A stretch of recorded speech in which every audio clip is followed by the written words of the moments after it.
আমাদের জন্যই বাংলাদেশ তৈরি হয়েছে। ইতিহাসের চাকা কি তবে পাল্টে গেল? গঙ্গার ওপারে দীর্ঘ প্রতীক্ষার অবসান ঘটিয়ে নবান্নের দখল নিল বিজেপি।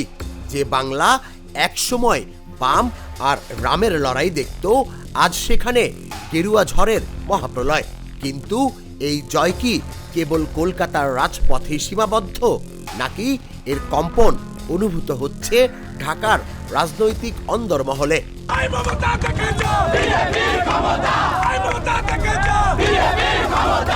ভারতের পশ্চিমবঙ্গের বিধানসভা নির্বাচনে বিজেপির এই ঐতিহাসিক জয় বাংলাদেশের জন্য কি স্রেফ প্রতিবেশী দেশের ভোট, নাকি এক মহাপ্রলয়ের পূর্বাভাস? এতদিন দিল্লির মসনদে বিজেপি থাকলেও সীমান্তের এপারে কলকাতার রাজনীতিতে সমীকরণ ছিল ভিন্ন। কিন্তু এখন প্রেক্ষাপট বদলে গেছে। বিশ্লেষকরা বলছেন, পশ্চিমবঙ্গের ক্ষমতায় বিজেপির এই উত্থান বাংলাদেশের ভূ রাজনীতিতে এক নতুন অধ্যায়ের সূচনা করতে যাচ্ছে। কেন? উত্তরটা লুকিয়ে আছে তিনটি গুরুত্বপূর্ণ শব্দে: তিস্তা, সীমান্ত এবং ধর্মীয় রাজনীতি।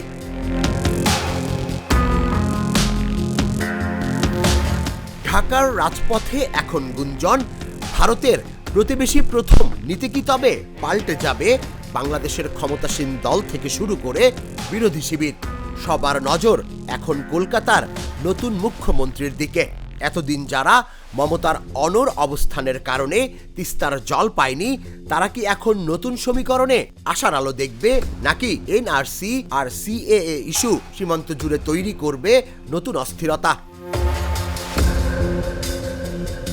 বাংলাদেশের রাজনৈতিক দলগুলোর ভেতরে চলছে চুলচেরা বিশ্লেষণ। এক পক্ষ ভাবছে পশ্চিমবঙ্গের এই পরিবর্তন বাংলাদেশের রাজনীতিতে ধর্মীয় মেরুকরণকে আরও উস্কে দিতে পারে। অন্য পক্ষ দেখছে দিল্লির সাথে ঢাকার সম্পর্কের এক নতুন সেতুবন্ধন।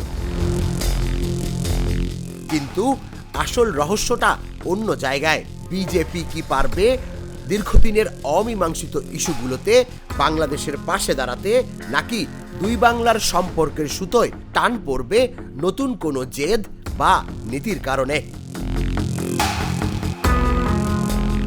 তবে ইতিহাস সাক্ষী, ওপার বাংলায় যখনই ক্ষমতার রদ বদল হয়েছে, তার আঁচ লেগেছে এপার বাংলার গায়েও।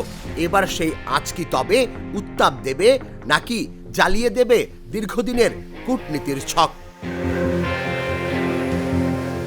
তুষার ইসলাম, জাগো নিউজ।